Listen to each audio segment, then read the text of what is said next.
Pengertian dan pengelolaan sampah rumah tangga dari kami kelompok 1 PPL S1 Kesehatan Masyarakat IIK Baktiwiyata Kediri. Apa itu sampah? Sampah merupakan suatu bahan, benda padat maupun benda cair yang sudah tidak terpakai lagi oleh manusia atau benda yang sudah tidak digunakan lagi dalam kegiatan manusia dan dibuang. Lalu, apa saja jenis-jenis sampah? Sampah terbagi menjadi dua, yaitu sampah organik dan anorganik. Sampah organik yaitu sampah yang berasal dari sisa-sisa makhluk hidup seperti sayur, buah, atau ikan, dan lain-lain. Lalu, apakah sampah organik sama? Tentunya tidak. Sampah organik adalah sampah yang dihasilkan dari berbagai macam proses dan juga tidak bisa terurai oleh bakteri. Contoh limbah anorganik adalah sampah plastik.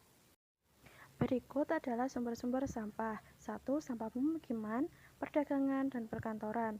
Lalu ada sampah pertanian dan perkebunan. Lalu, apakah saja dampak dari sampah? Yang pertama, dampak terhadap kesehatan.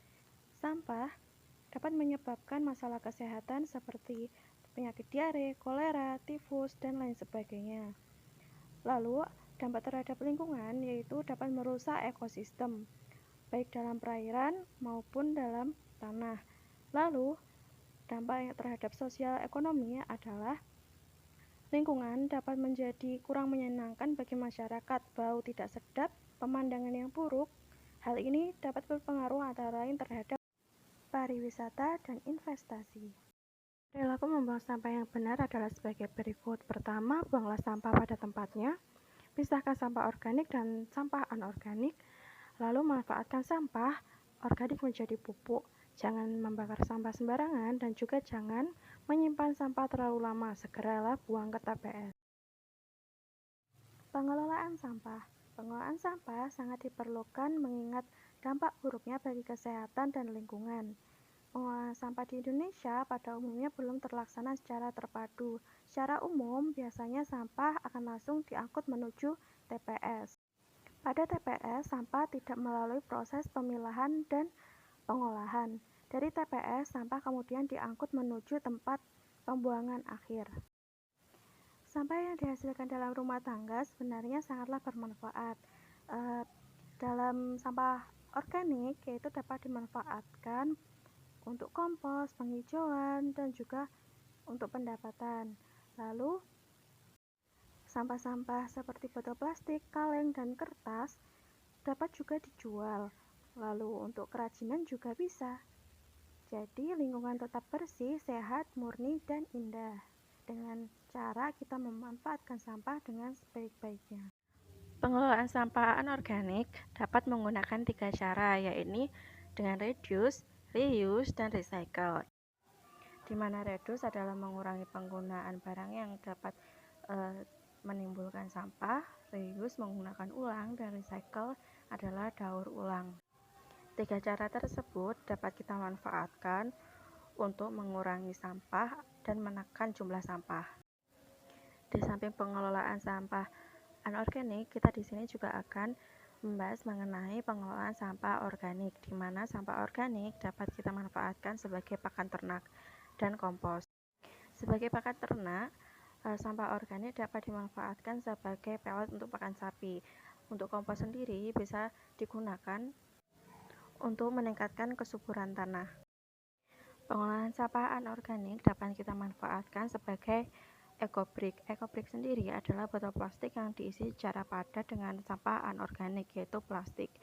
Tujuan pembuatan ecobrick sendiri adalah mengurangi sampah plastik serta mendaur ulang dengan media botol plastik yang sudah dijadikan sesuatu yang berguna untuk kehidupan kita sehari-hari. Ecobrick dapat dimanfaatkan sebagai furniture, ruang tanam, dan juga dapat dimanfaatkan sesuai dengan kreativitas masing-masing. Seperti yang jenengan Bapak Ibu warga ketahui, kita sedang dalam masa pandemi, yaitu pandemi COVID-19 sudah menjalar masuk ke negara Indonesia pada awal Januari 2020 lalu. Pada pertengahan tahun 2020, angka infeksi COVID-19 sempat mengalami penurunan, tetapi baru-baru ini kembali meningkat tajam seiring masyarakat yang mulai lengah dengan protokol kesehatan. Maka dari itu, Bapak Ibu sekalian, kami mengingatkan agar selalu mematuhi protokol kesehatan, yaitu dengan cara 5M dan vaksinasi. 5M yaitu memakai masker, menjaga jarak, mencuci tangan, menjauhi kerumunan, membatasi mobilitas, dan juga jangan lupa vaksinasi. Dengan kita vaksinasi, kita dapat mencapai kekebalan kelompok di masyarakat dan melindungi masyarakat dari COVID-19 agar tetap produktif secara sosial dan ekonomi. Tahukah Anda bahwa Indonesia merupakan penghasil sampah plastik laut terbesar kedua di dunia? Penelitian dari UC Davis dan Universitas Hasanuddin Makassar menunjukkan 23 sampel ikan yang diambil memiliki kandungan plastik dari perutnya. Faktanya, sampah plastik tidak mudah terurai dan bersifat karsinogenik, yaitu zat yang dapat menyebabkan penyakit kanker. Lalu, bagaimana cara mengatasinya agar permasalahan sampah ini tidak berlarut-larut? Banyak sekali alternatif pengolahan sampah yang bisa kita terapkan untuk mengurangi jumlah sampah di lingkungan kita. Salah satunya yaitu dengan membuat ekobrick. Ekobrick adalah botol plastik yang diisi padat dengan limbah non-biologikal untuk membuat blok bangunan yang dapat digunakan kembali. Contoh yang paling sederhana adalah membuat kursi dari botol plastik dan sampah anorganik lainnya. Berikut adalah cara membuatnya.